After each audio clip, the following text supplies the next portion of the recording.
119편 81절에서 88절입니다.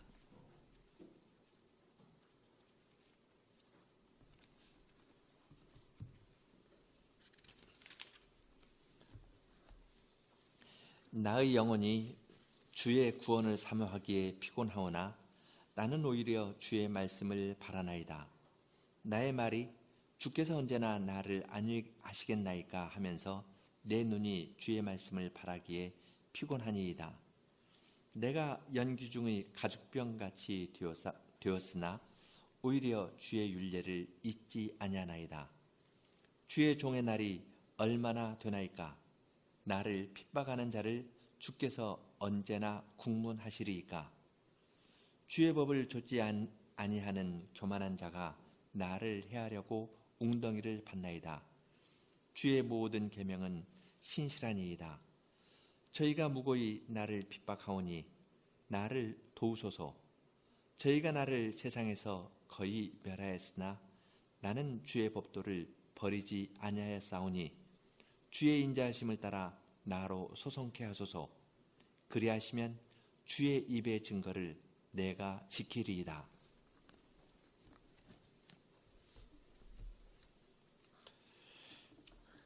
이제 11번째 연입니다. 제11년은 카프라는 알파벳으로 시작합니다. 히브리어 알파벳이 22개니까 제11년은 전반부 연의 마지막 연이고 12연과 함께 119편의 중심을 이루고 있습니다. 11년은 매우 어두운 가운데 소소하고 있고 12년은 하나님의 구원이 영원하심을 노래하고 있습니다. 11년에서 주제어는 칼라라는 단어입니다. 칼라, 카프 라메트 해에서 인데요. 칼라는 끝내다는 뜻인데 제가 사역할 때에는 다할 진짜를 넣어서 세 단어로 번역했습니다. 칼라라는 말이 3번 나오는데 영혼이 기진하다, 눈이 쇠진하다, 악인이 나를 소진시키려 한다. 이렇게 같은 말, 칼라라는 말, 카라도 한번 나오고요. 칼라라는 말 3번 썼습니다. 우리는 칼라라는 단어의 위치도 주목할 필요가 있습니다. 이 연의 처음 2절인 81절과 82절, 그리고 마지막에서 두 번째 연인 87절에서 칼라라는 이 단어가 나옵니다. 그리고 88절에서는 여호와께서 살려주시기를 구하는 내용으로 끝납니다. 여호와께서 살려주시는 것은 칼라와 끝내버리는 것과 정반대가 됩니다. 그 내용과 구조에서 칼라가 끝낸다는 것이 이 연의 주제어이고 시인의 간구의 배경이 됨을 쉽게 알 수 있습니다. 이제 처음 2절, 마지막 2절이 칼라로 연결되죠. 이제 시의 중심에 있는 4절을 살펴보겠습니다. 여기에서는 2가지 이미지가 나오고 핍박이라는 단어가 함께 사용됩니다. 연기 속 가죽부대와 같은 시인과 핍박하는 악인, 이것이 83절, 84절입니다. 그리고 율법을 의지하는 시인과 웅덩이를 파는 교만한 자의 핍박, 그것이 85절, 86절에 나옵니다. 이렇게 보면 정교하게 짜인 것처럼 보이지만 반드시 그러한 것은 아닙니다. 언제 히브리어로 마타이 하는데요.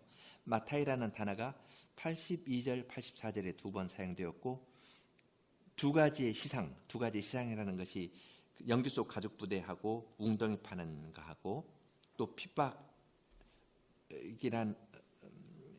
단어와 붙어서 사용된 것은 아닙니다. 그러니까 마타이라는 말을 하려면 정교하게 하려면 이것을 2가지 시상이나 핍박이나 전반부 후반부 이렇게 나누면 좋은데 82, 84에 사용되었지 또 그런 건 아닙니다. 그러니까 이 구조를 이야기를 할 때 너무 엄격하게 가면은 다 집어넣으려고 하는데 너무 엄격하게는 할 수 없다는 겁니다. 대체로 칼라라는 것이 처음 2절 마지막에서 2절 연결되죠. 근데 가운데 2가지 시상이 있는데 마타이라는 단어는 이 중간에 나옵니다. 그러니까 꼭 그러는 건 아니라는 겁니다. 그러니까 시편의 구조나 이런 걸 논할 때 너무 강하게 밀어붙이면 안 되고 딱 멈추는 데에서 것이 좋습니다.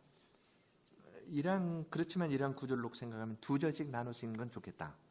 그렇게 생각할 수는 있습니다. 그 사역한 걸 한번 전체적으로 읽어보겠습니다. 지금 이야기한 것 사역의 밑줄을 그어놨는데요. 주님의 구원을 기다리다가 제 영혼이 기진하나 저는 주님의 말씀에 소망을 둡니다. 주님의 말씀을 기다리다가 저의 눈이 쇠진하여 아뢰기를 언제나 저를 위로하시겠나이까. 나는 연기 속의 가죽부대 같으나 주님의 윤례를 잊지 않았습니다. 주의 종의 날들 얼마나 되겠습니까? 저를 핍박하는 자들 언제나 심판하시겠습니까? 교만한 자들이 저를 잡으려고 웅덩이를 파니 그들은 주님의 율법을 따르지 않는 자들입니다.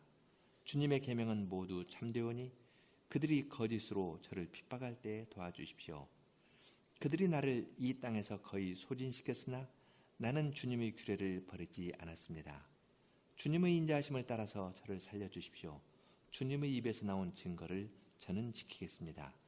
그래서 81, 82에 그리고 87절에서 진하다, 끝내버린다라는 말 나오고, 그리고 가운데 두 번에서는 연기 속 가죽부대 핍박, 웅덩이를 파는 것 핍박, 이렇게 악인들이 행하는 것들이 있습니다. 대체로 이렇게 둘씩 나누면 언제나라는 말은 그 앞에서만 이렇게 두 번 나오는데요. 그 대체로 이건 두 절씩 나눠서 읽으면 좋겠다. 그런 걸 좀 생각하게 한다는 겁니다. 다시 본문으로 처음 두 절 보겠습니다. 다시 81절 2절 읽겠습니다. 주님의 구원을 기다리다가 제 영혼이 기진하나 저는 주님의 말씀에 소망을 둡니다. 주님의 말씀을 기다리다가 저의 눈이 쇠진하여 아뢰기를 언제나 저를 위로하시겠습니까? 시인은 주님의 구원을 기다리다가 그의 영혼이 쇠약하고 진이 다 빠지는 지경에 이르렀습니다. 영혼이 기진한다는 것을 시편 143편에서도 생생하게 표현합니다. 143편 6절입니다. 주를 향하여 손을 펴고 내 영혼이 마른 땅같이 주를 삼아나이다. 여호와여 속히 내게 응답하소서. 내 영혼이 피곤하니이다. 이 칼라라는 말씀 기진하나이다. 주의 얼굴을 내게서 숨기지 마소서. 내가 무덤에 내려가는 자 같을까 두려워하나이다. 143편의 시인은 영혼이 기진한 것을 마른 땅같이 주님을 삼아하는 것으로 말하고 무덤에 내려가는 자로 비유하였습니다. 영혼이 기진한 것은 무덤에 내려가는 것과 거의 같은 상황입니다. 기근으로 땅이 거북등처럼 갈라진 것처럼 자기 영혼이 절망적인 상황에 있습니다. 죽음의 그림자를 느끼는 그러한 순간이지만 시인은 다른 데에서 구원을 찾지 않고 계속하여서 주님의 말씀에 소망을 둡니다. 그는 주님의 말씀이 오면 구원이고 말씀 이외에 다른 것은 구원이 아니라고 생각한 것입니다. 그렇지만 주님의 말씀을 기다린다고 하여서 그의 문제가 쉽게 해결되는 것은 아닙니다. 82절을 보면 시인은 주님의 말씀을 기다리다가 그의 눈이 쇠진하게 되었습니다. 주님의 말씀을 기대하다가 알력이 다하여서 실명 상태에 이른 것입니다. 그러한 때 시인은 언제나 저를 위로하시겠습니까? 하고 묻습니다. 시인은 다른 데에서 위로를 찾지 않고 끝까지 주님의 말씀에서 위로를 찾았습니다. 여기에서 말하는 위로는 감정적인 위로가 아니라 구원과 동의입니다. 바벨론 포로로 잡혀간 이스라엘 백성을 위로한 말씀은 바벨론 포로 생활이 끝났다는 말이었습니다. 이사야서 40장 1, 2절이었습니다. 위로하라. 너희는 위로하라. 내 백성을 위로하라. 그 말은 바벨론에서의 복역의 때가 끝났다는 것입니다. 그러니까 위로는 곧 구원의 말입니다. 시인은 하나님의 말씀을 기다리다가 자기 영혼이 기진하고 자기 눈이 쇠진한 그 시점에서도 마음을 다른 데 두지 않습니다. 죽음이 가까이 있는 것과 같은 그때에도 오직 주님의 위로만을 기다렸습니다. 하이델베르크 요리문답 1문의 말로 표현하면 살았으나 죽었으나 나는 나의 것이 아니요 몸도 영혼도 나의 신실한 구주 예수 그리스도의 것입니다 하고 말한 것과 같습니다. 죽음이 임박한 순간에도 끝까지 주님의 위로만을 구하고 다른 데에는 눈길을 주지 않습니다. 주님을 의지하면 문제가 해결될 것처럼 생각되어서 그렇게 하는 것은 아닙니다. 다른 것을 의지하면 문제가 더 쉽게 풀릴 것처럼 보이는 그러한 때에도 오직 주님께 대한 사랑과 믿음 때문에 주님의 말씀만을 바라고 소망하는 것입니다. 83절 4절입니다. 나는 연기 속의 가죽 부대 같으나 주님의 율례를 잊지 않았습니다. 주의 종의 날들 얼마나 되겠습니까? 저를 핍박하는 자들 언제나 심판하시겠습니까? 시인은 영혼이 기진하고 눈이 쇠진한 자기, 몸의 진액이 다 빠져나간 자기 상태를 연기 속의 가죽 부대로 표현합니다. 고대 이스라엘에서 가죽 부대는 세워두지 않고 달아둡니다. 처마 밑에 가죽 부대를 달아두었는데 부엌에서 나온 연기로 그을렸습니다. 연기 때문에 탄력을 잃고 쭈글쭈글하게 되고 색도 바뀌었습니다.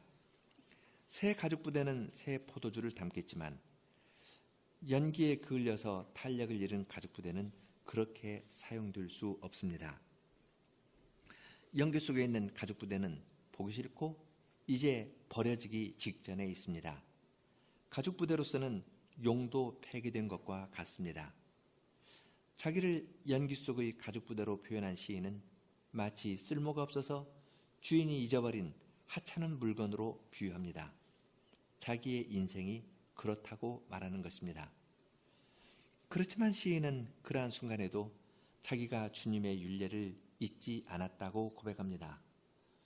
주님의 말씀만 바라다가 그의 영혼이 기진하고 눈이 쇠진하여 연기 속의 가죽 부대처럼 되었지만 시인은 그러한 때에도 주님의 말씀을 잊지 않았다고 고백합니다. 다른 데에 소망을 두는 것이 아니라 끝까지 주님의 말씀에만 소망을 두면서 이러한 고백을 하는 것입니다. 숨이 다 빠져나간 것과 같은 순간에도 그는 하나님의 율례의 말씀을 잊지 않고 기억합니다. 이것이 시인의 믿음입니다.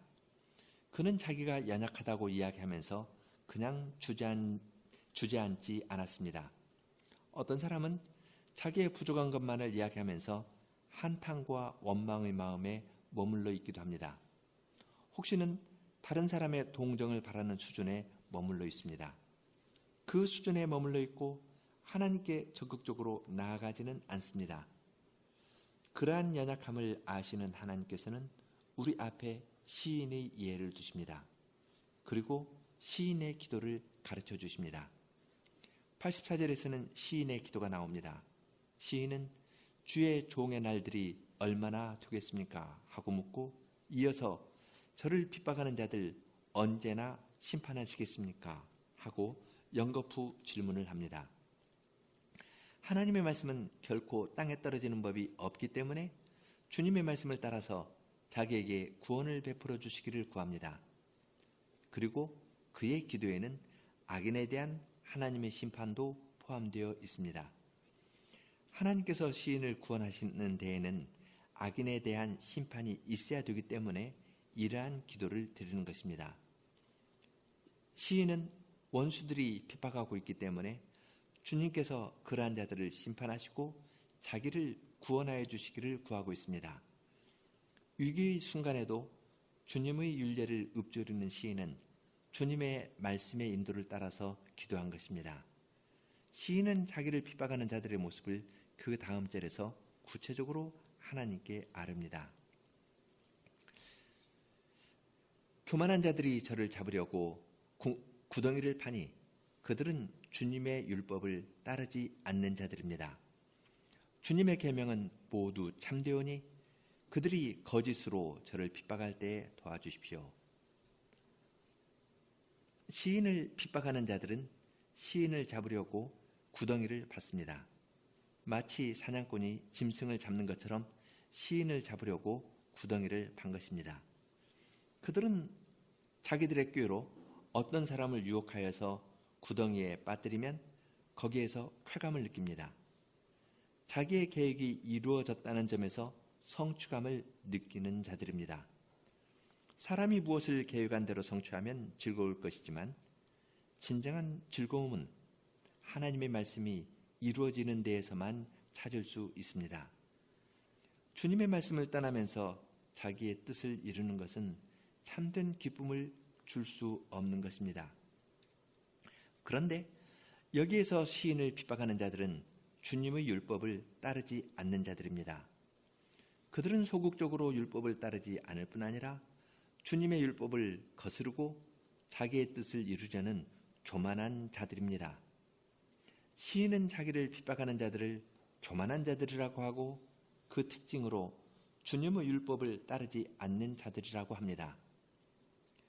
그들의 교만함이 기질적인 문제가 아니라 사람의 어떤 성향이 있죠. 성향의 기질들의 문제가 아니라 하나님의 율법에 대한 그들의 태도와 관련되는 것으로 시인은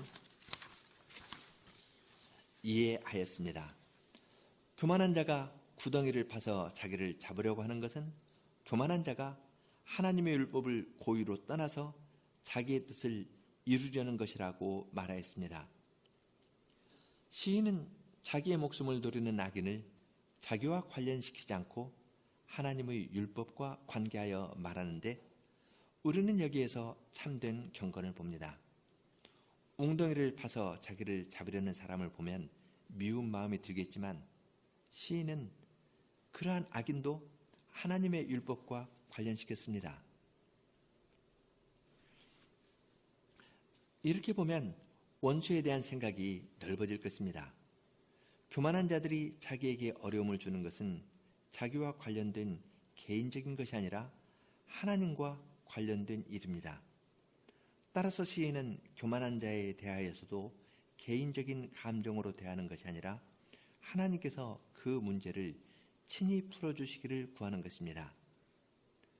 교만한 악인의 문제점이 여호와의 율법과 관련된 것으로 바르게 파악하였기 때문에 시인은 그 대답도 주님의 계명에서 찾았습니다.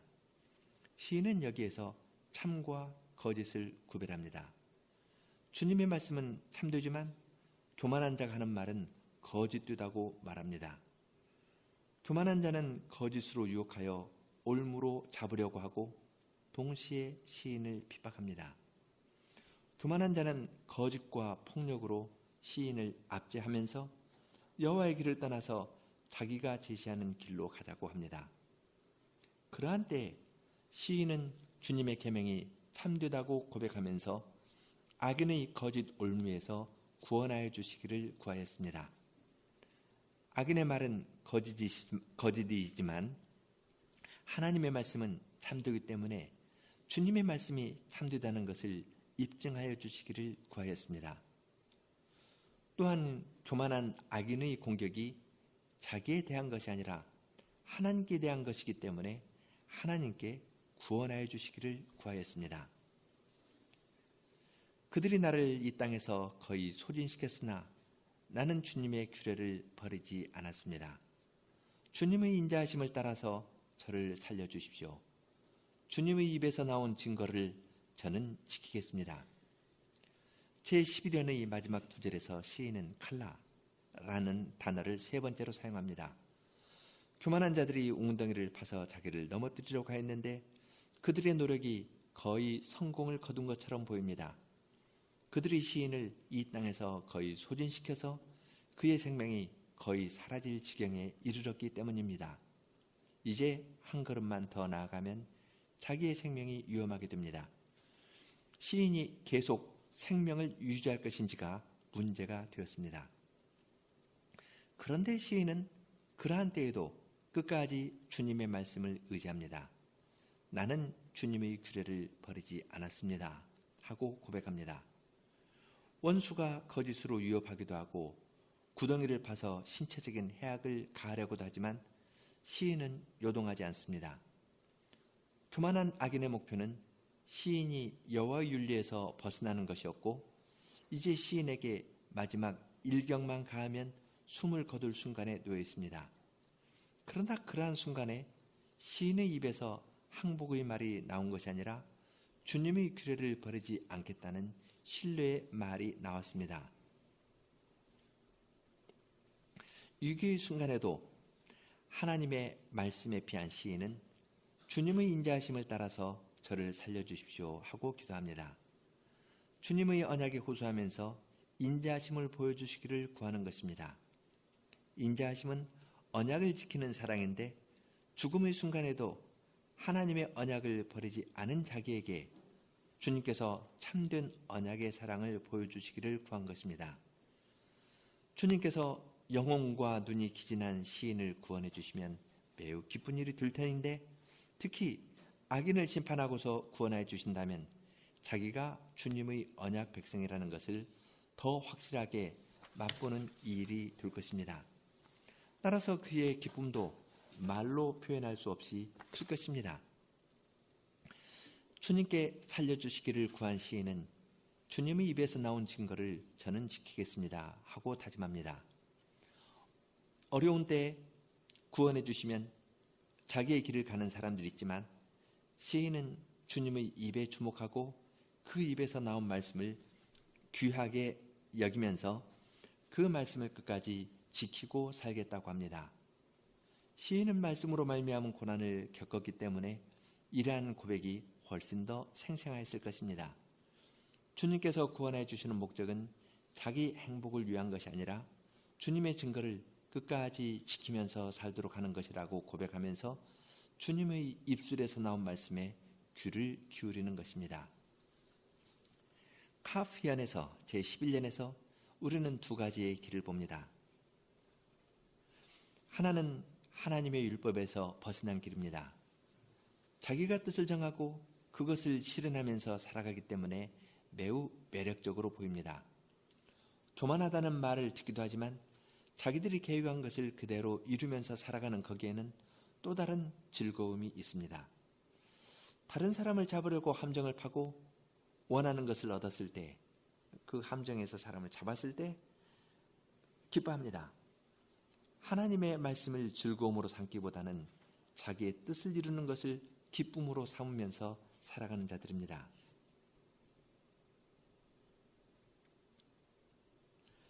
(119편에서는) 교만한 자에 대한 구절들이 나오는데 대체로 하나님의 말씀과 대비되어서 나옵니다. 지금 그 제딤이라는 말인데, 교만한 자, 제딤이라는 말이 나온 구절들을 다 찾아봤습니다. 21절, 주님께서 교만한 자를 꾸짖으시니 저주를 받은 그들은 주님의 계명을 떠나 방황하는 자들입니다. 그 교만한 자, 계명을 떠나 그랬죠. 51절, 교만한 자들이 심하게 저를 조롱하여도 저는 주님의 율법에서 벗어나지 아니하였습니다. 조롱해서 율법에서 벗어나와라. 왜 율법 따라 사냐? 이렇게 가자. 여기 더 좋은 길이 있다. 조롱하면서 하는 거, 교만한 자들입니다. 69절, 교만한 자들이 거짓으로 나를 비방하지만 나는 온 마음으로 주님의 규례를 간직하겠습니다. 여기 비방한다는 말이 거짓으로 나를 도배한다 그랬죠. 나에 대한 말을 거짓으로 해가지고 도배해서 나의 모습을 알아볼 수 없게 만들었는데, 그런데 주님의 규례를 마음에 간직한다. 역시 이 말씀의 문제입니다. 78절, 거짓으로 저를 괴롭히는 교만한 자들은 수치를 당케 하여 주십시오. 저는 주님의 윤리를 묵상하겠습니다. 교만한 사람, 거짓, 말씀 다 연결됩니다. 122절, 주의 종에게 보증이 되어 선함을 이루게 하시고 교만한 자들이 저를 압제하지 못하게 해주십시오. 교만한 자들은 하나님의 계명을 떠났을 뿐 아니라 다른 사람을 조롱하거나 비방하여서 그들도 여호와의 율법의 길을 떠나도록 하고 거짓으로 괴롭게 하거나 압제하여서 주님의 증거를 떠나게 하려는 특징이 있습니다. 그들의 길이 형통한 것처럼 보이지만 그들은 주님의 저주 아래 있는 자들이고 이 세상에서와 영원한 세상에서 분깃을 얻지 못하고 사라질 자들입니다. 이 교만한 자의 길이 있고, 둘째는 하나님의 말씀을 끝까지 붙들고 가는 길입니다. 이 길이 생명의 길이지만 쉬운 길은 아닙니다. 시인은 주님의 말씀을 지키고 살다가 영혼과 눈이 쇠하고 연기 속의 가죽부대처럼 되었고 교만한 악인의 관계에 사로잡혀서 구덩이에 빠져서 이제 거의 죽게 된 지경에 이르렀습니다. 그러나 그 순간에도 경건한 시인은 끝까지 하나님의 인자하심에 호소하면서 주님의 말씀을 붙들었습니다. 주님의 말씀대로 살아간다고 하여서 다른 사람들에게 거짓으로 모함도 받고 신체적인 어려움도 겪었지만 이 시인은 끝까지 이 말씀을 붙잡고 있습니다. 이 말씀이 바로 우리를 영원한 나라로 인도하는 말씀인 것입니다. 우리는 다음 년에서 제12년에서 하나님의 말씀이 시간적으로나 공간적으로 온 세상을 채우는 것을 볼 수 있습니다. 119편의 시인이 고난 중에도 끝까지 주님의 말씀만을 추구한 것을 보았는데 우리는 십자가에 달린 예수님에게서도 그러한 예를 봅니다. 예수님께서는 이스라엘의 종교 지도자들뿐만 아니라 그를 환호하던 대중들, 그리고 무엇보다도 사랑하는 제자들에게 버림을 받았습니다. 그렇지만 그러한 때에도 예수님께서는 구약의 말씀을 읊조리면서 조용히 십자가의 형벌을 다 받으셨습니다. 땀방울이 핏방울이 되는 것처럼 되고 땀방울이 핏방울처럼 되었고 물과 피를 다 쏟으면서 문자 그대로 연기 속의 가죽 부대처럼 힘없이 쓰러질 때에도 그분은 여호와의 율법을 읊조리면서 그 고난을 다 겪으신 것입니다. 우리는 예수님께서 걸어가신 그러한 길의 예를 바울 사도에게서도 봅니다. 바울 사도는 복음을 전하다가 큰 어려움을 겪고 죽음에 넘긴 것과 같은 일을 겪었습니다. 고린도후서 1장 8절로 9절 보면은 형제들아 우리가 아시아에서 당한 환난을 너희가 알지 못하기를 원치 아니하노니 심에 지나도록 심한 고생을 받아 살 소망까지 끊어지고 우리 마음에 사형 선고를 받은 줄 알았으니 이는 우리로 자기를 의뢰하지 말고 오직 죽은 자를 다시 살리시는 하나님만 의뢰하게 하심이라. 그가 이같이 큰 사망에서 우리를 건지셨고 또한 건지시리라. 또한 이후에라도 건지시기를 그를 의지하여 바라노라. 바울 사도는 생명의 복음을 전하다가 죽음에 넘겨진 사람처럼 되었습니다. 고린도전서의 표현대로 하면은 만물의 찢기처럼 여김을 받았습니다. 그렇지만 그는 그것을 우리로 자기를 의뢰하지 말고 오직 죽은 자를 다시 살리시는 하나님만 의뢰하게 하심으로 이해하고서 주님을 믿고 나아갔습니다. 복음을 전하다가 죽음과 같은 고통을 받았지만 그는 하나님에게서 위로를 찾았습니다. 고린도후서 1장 앞부분입니다. 찬송하리로다. 그는 우리 주 예수 그리스도의 하나님이시요 자비의 아버지시요 모든 위로의 하나님이시며 우리의 모든 환난 중에서 우리를 위로하사 우리로 하여금 하나님께 받는 위로로서 모든 환난 중에 있는 자들을 능히 위로하게 하시는 이시로다. 그리스도의 고난이 우리에게 넘친 것 같이 우리의 위로도 그리스도로 말미암아 넘치는도다. 바울 사도는 자기가 당하는 고난이 그리스도의 고난에 참여하는 것으로 이해하였고 그 고난을 견디고 나아갔을 때 그리스도의 위로가 자기에게 넘침을 고백하면서 그 위로를 고린도 교회에 전하였습니다. 우리가 환난받는 것도 너희의 위로와 구원을 위하며 또 위로받는 것도 너희 위로를 위함이니 이 위로가 너희 속에서 역사하여 우리가 받는 것과 같은 고난을 너희도 견디게 하느니라. 너희를 향한 우리의 소망이 견고함은 너희가 고난에 참여하는 자 된 것 같이 위로에도 그러할 줄을 알미라. 바울 사도가 고난을 받은 것이 고린도 교회의 위로와 구원을 위한 것이라는 말을 들을 때 우리는 그리스도의 고난이 우리의 위로임을 생각합니다. 동시에 경건한 시인이 연기 속의 가죽 부대처럼 여김을 받고 교만한 자의 거짓과 폭력에 시달리면서도 주님을 의뢰하면서 이 시편을 쓴 것이 이 시편을 읽고 부르는 자들의 구원을 위한 것임을 봅니다. 이 시편이 우리의 구원과 위로를 위한 말씀임을 깨닫고 동시에 우리도 다른 사람에게 이 위로의 복음을 전하기 위하여 즐거운 마음으로 고난 중에서도 견디며 나아가려는 마음을 갖게 됩니다.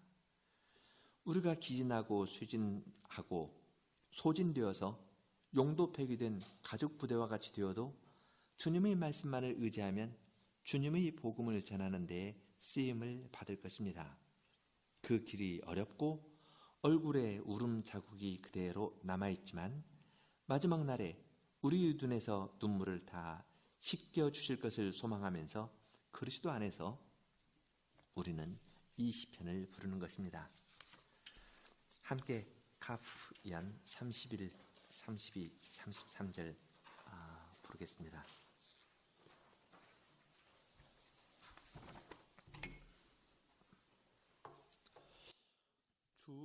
주님의 구원 기다리다가 나의 영혼이 기진하나이다.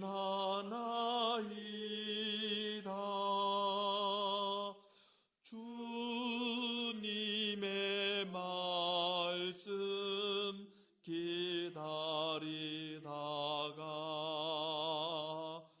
저의 두 눈이 쇠진하나이다.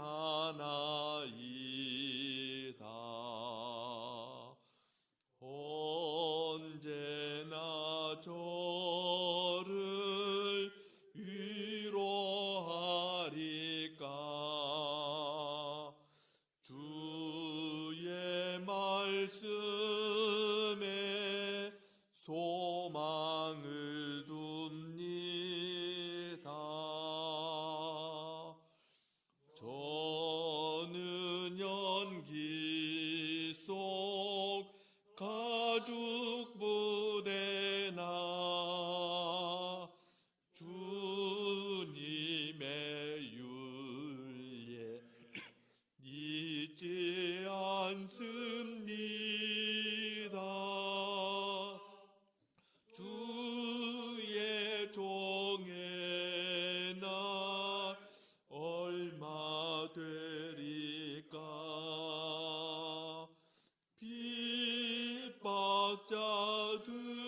핍박자들을 언제 벌하리까. 율법 무시한 교만한 자들 날 잡으려고 웅덩이를 파네. 주님의 계명 모두 참되니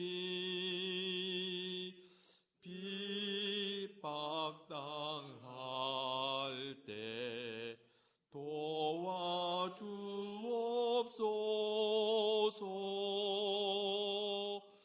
이 땅속 거의 멸절됐으나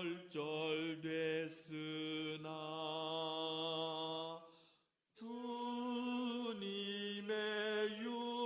윤례 버리지 않았네.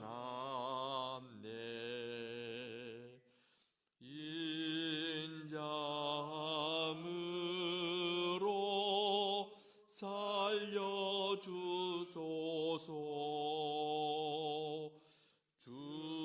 주님의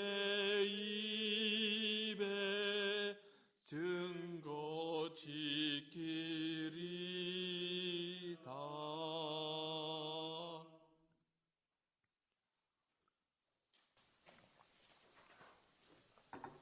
기도하겠습니다.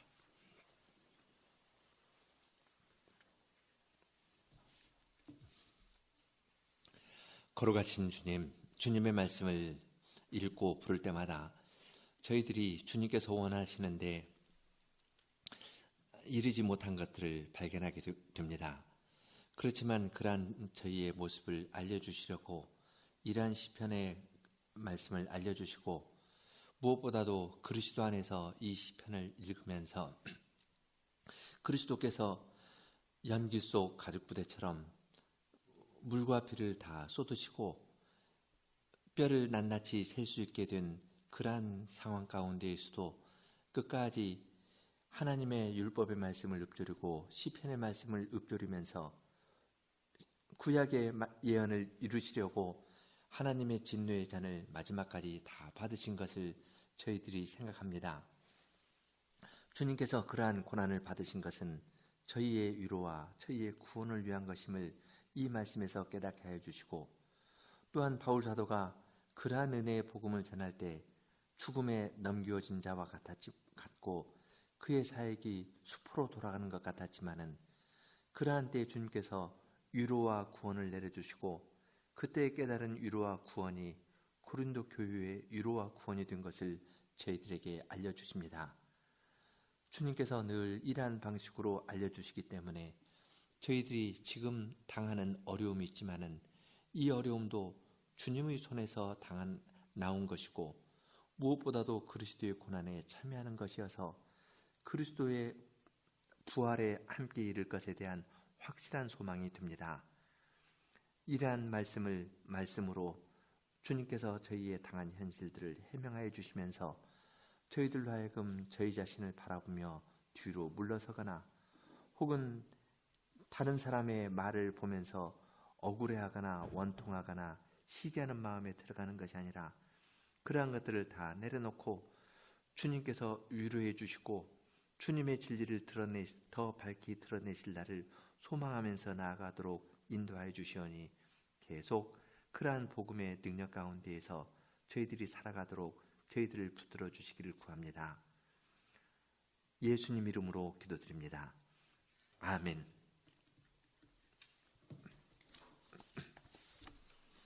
경건을 마쳤습니다.